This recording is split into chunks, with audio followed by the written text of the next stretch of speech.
વલસાડના મોટા બિલ્ડરો વકીલો પર આઈટીના દરોડા, 16 ટીમોએ એકસાથે કરી કાર્યવાહી, કરચોરી અને કાળા નાણાંની તપાસ શરૂ. વલસાડ અને વાપીમાં આવકવેરા વિભાગે મોટી કાર્યવાહી કરતા અગ્રણી બિલ્ડરો, જમીન વિકાસકર્તાઓ, વકીલો અને આર્કિટેક્ટ્સના ઘરો અને ઓફિસોમાં એકસાથે દરોડા પાડ્યા છે. વાપી તપાસ ટીમના વડા આરપી મીણાના નેતૃત્વમાં 16 ટીમો દ્વારા આ કાર્યવાહી હાથ ધરવામાં આવી છે. તપાસ હેઠળના લોકોમાં વલસાડના જાણીતા બિલ્ડર બિપિન પટેલ, દીપેશ અને હિતેશ ભાનુશાલી તથા તેમના ભાગીદાર જગદીશ સેઠિયા, ધરમપુર ચોકડીના બિલ્ડર રાકેશ જૈન, પ્રખ્યાત વકીલ વિપુલ કાપડિયા, જમીન વિકાસ કરતા દીપસિંહ સોલંકી અને વાપીના આર્કિટેક્ટ મનીષ શાહનો સમાવેશ થયો છે. આવકવેરા વિભાગની ટીમોએ આ તમામ વ્યક્તિઓના નિવાસસ્થાનો અને ઓફિસોમાં તપાસ શરૂ કરી છે.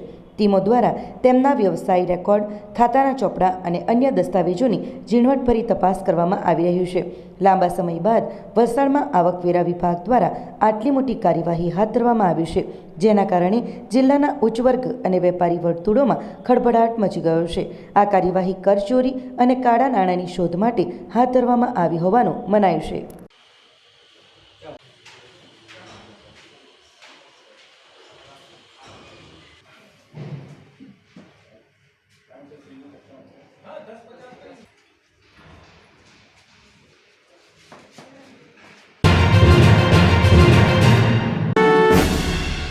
લોકલ ટ્રેનના ટીસીએ વિના ટિકિટ મુસાફરી કરતા યુવકને ₹2000 માંગ્યા, મોબાઈલ ઝૂંટવ્યો, પછી બલીઠા ફાટક પાસે ફેંકી દીધો.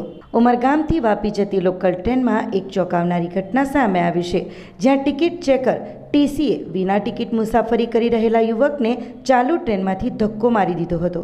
વાપીના રામનગર વિસ્તારના રહેવાસી સંદીપ રામપરિત આર્ય ઉંમર વર્ષ 20 નામના યુવક અને તેના મિત્ર અજય ઉમરગામથી મજૂરી કરીને પરત ફરી રહ્યા હતા. મુંબઈ સેન્ટ્રલથી વલસાડ જતી લોકલ ટ્રેનમાં બંને યુવકો વિના ટિકિટે ચડી ગયા હતા. ટીસીએ તપાસ દરમિયાન તેમની પાસે ટિકિટની માંગણી કરી હતી. સંદીપે ઉમરગામથી વાપી સુધીનો નિયમિત ચાર્જ ચૂકવવાની તૈયારી બતાવી, પરંતુ ટીસીએ દંડ પેટે 2000ની માંગણી કરી. પૈસા ન આપી શકતા ટીસીએ સંદીપનો મોબાઈલ ફોન જપ્ત કરી લીધો. વાપી સ્ટેશને સંદીપે મોબાઈલ પાછો માંગ્યો, પરંતુ ટીસીએ ઇનકાર કર્યો. આ દરમિયાન અજય અને અન્ય 2 મુસાફરોએ ચેન પુલિંગ કરી ટ્રેન રોકવાનો પ્રયાસ કર્યો.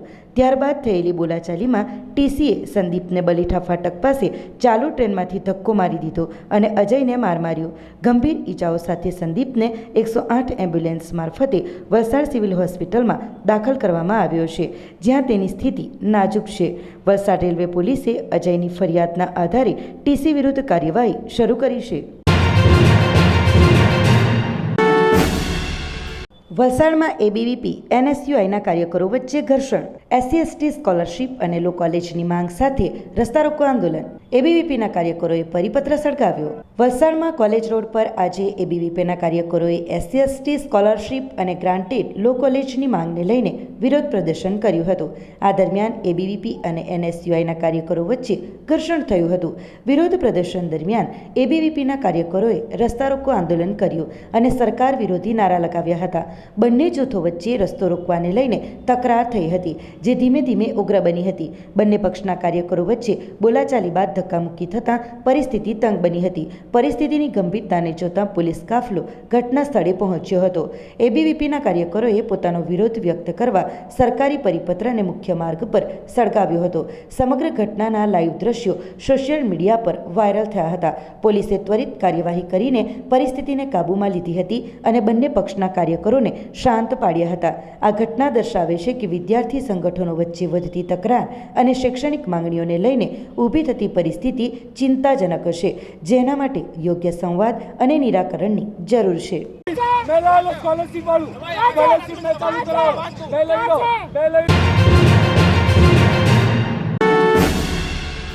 વલસાડ જિલ્લાના ઉમરગામમાં 18 વર્ષીય યુવાનને સાપ કરડતા યુવાને સાપને બરણીમાં ભરી લઈને વલસાડની સિવિલ હોસ્પિટલ આવી પહોંચતા ડોક્ટરો પણ અચંબામાં મુકાયા. ડંખ મારનાર સાપ અત્યંત ઝેરી રસલ વાઇપર હોવાનું જાણવા મળતા ચિંતાનો વિષય બન્યો.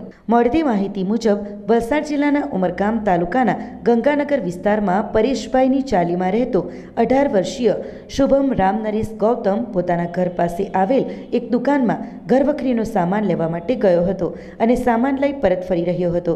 જે દરમિયાન તેના જમણા પગમાં સાપે કરડી લીધું હોવાનો અહેસાસ થતાં તેણે તાત્કાલિક આસપાસના લોકોને ઘટનાની જાણ કરી. જો કે આ સાપ ડંખ મારીને યુવાનથી દૂર પહોંચે તે પહેલાં સ્થાનિક યુવકોએ સાપને પકડી બરણીમાં પૂરી દીધો હતો અને ત્યારબાદ યુવાનને પ્રાથમિક સારવાર આપવા ઉમરગામના ગાંધીવાડી ખાતે આવેલ પ્રાથમિક આરોગ્ય કેન્દ્ર ખાતે ખસેડવામાં આવ્યો.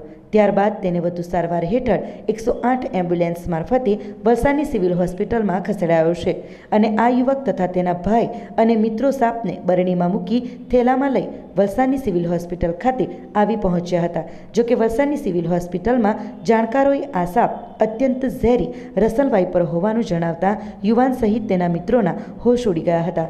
જો કે વલસાડની સિવિલ હોસ્પિટલના તબીબોએ તાત્કાલિક જ યુવાનની પ્રાથમિક સારવાર શરૂ કરી તેને વધુ સારવાર हेठળ अन्य वॉर्ड में खसेड़ियो हतो. दुकान गया था, दुकान से वापस आ रहा था रिटर्न रूम पे. बाद में झाड़ के पास सांप था, काट लिया. बाद में हमें आवाज दिया 2-3 आदमी को, वो लोग आया पकड़ा सांप. बाद में हॉस्पिटल आया, बाद में पता चला कि ये जहरीला सांप है. वो मेरा छोटा भाई है शुभम. हाँ. वो दुकान पर से आ रहा था रिटर्न रूम पर, तो रास्ते में उसको सांप ने काट लिया और वहाँ जो लोग मौजूद थे वो सांप को पकड़ करके डब्बे में डाल दिए. फिर यहाँ हॉस्पिटल लाए हैं तो मालूम चला कि सांप बहुत जहरीला है. उमरगांव में गंगानगर.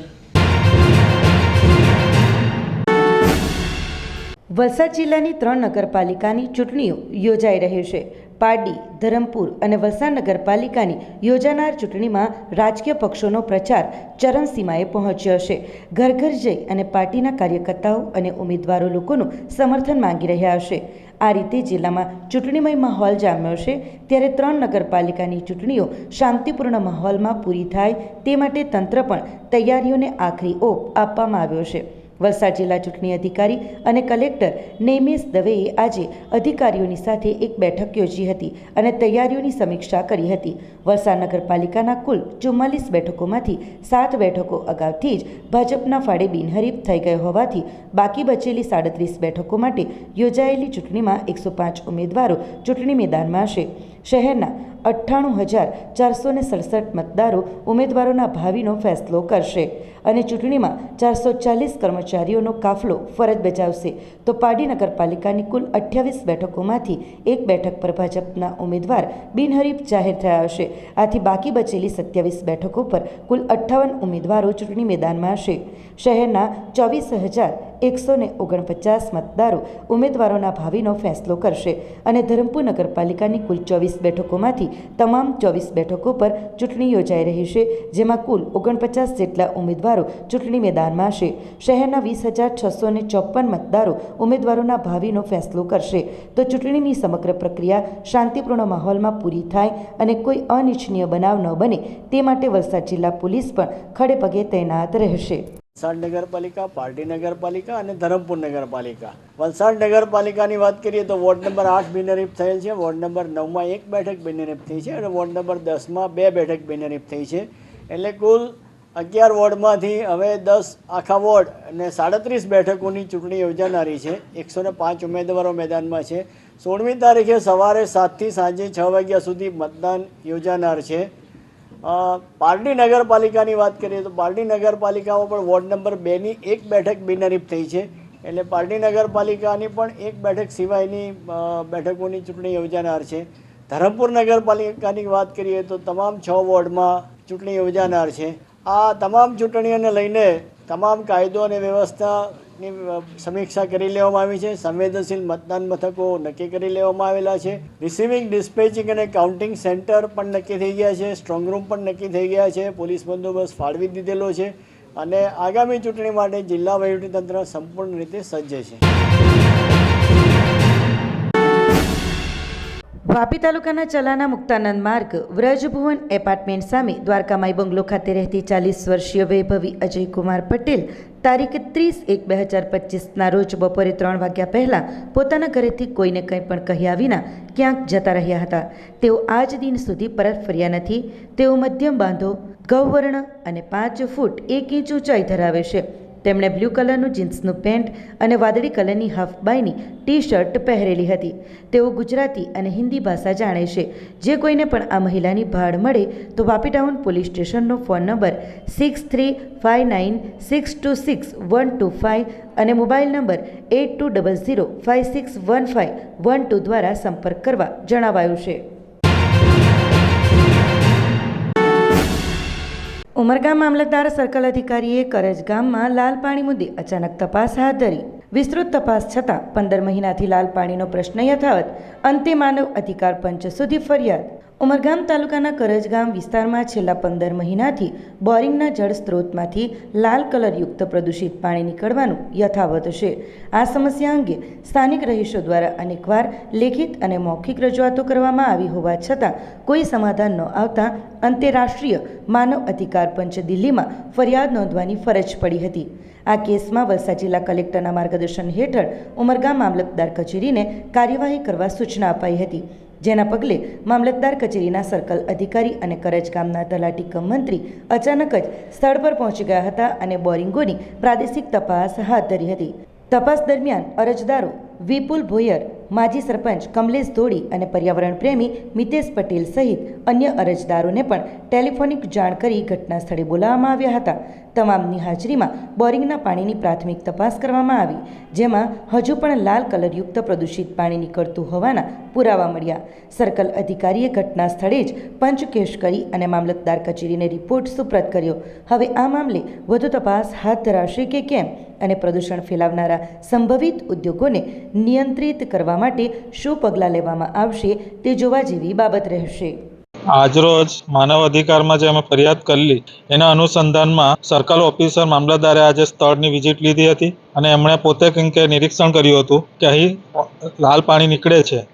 અમે છેલ્લા લાંબા સમયથી આ બાબતમાં લડત ચલાવી રહ્યા છે અને એ અમારી લડત જ્યાં સુધી લાલ પાણી બંધ ન થાય ત્યાં સુધી ચાલુ રહેશે. એના માટે આવનાર દિવસોમાં અમે જીપીસીપીનો ઘેરાવ કે કલેક્ટર ઓફિસનો ઘેરાવ પણ કરીશું અને જરૂર પડીએ હું પોતે આમરણ ઉપવાસ પર પણ બેસીશ, પણ જ્યાં સુધી પાણીનો હલ ન આવે આ લાલ પાણીનો ત્યાં સુધી અમે લડત ચાલી રાખીશું. કે લાલ પાણીનો જે ઇસ્યુ છે એ કદાચ કંઈક કે લોકોના હાથમાં ન હોય સરકારના, પણ એની સામે લોકો ઓપ્શનમાં બીજું પાણી આપવું જોઈએ, જે પાણી પણ એ લોકો નથી આપતા. છેલ્લે સરીગામ ઇન્ડસ્ટ્રીયલ એસોસિએશને પાણી ચાલુ કર્યું હતું બહારથી આપવાનું, પાણી પીવાનું અને વાપરવાનું. પહેલાં વાપરવાનું પાણી બંધ કરી દીધું, પછી હવે પીવાનું પાણી પણ બંધ કરી દીધું છે. એટલે જે લોકોને એટલી બધી તકલીફ પડી રહી છે છતાં પણ નથી અધિકારીઓને કોઈ કંઈક એમાં પડી કે નથી કોઈ ચૂંટાયેલા સત્તાધીશોને કોઈ પડી છે. કોઈ હજી સુધી અહીં કંઈક સત્તાધીશે આવીને આ બાબતમાં જે કહેવાય ને કે નક્કર કંઈક કોઈ કાર્યવાહી કરી નથી. અને અમારી માંગણી છે સત્તાધીશોને, અધિકારીઓને કે આ માનવતાનો પ્રશ્ન છે. પાણી વગર લોકો જીવી ન શકે, એટલે લોકો આ બાબતમાં એમણે નક્કર કાર્યવાહી કરવી જોઈએ. આમાં કંઈક કોઈ પક્ષ કે વિપક્ષ બી નથી આવતું. આમાં લોકોના પાણીનો પ્રશ્ન છે, એટલે બધાએ એક થઈને આ બાબતે લડત આપવી.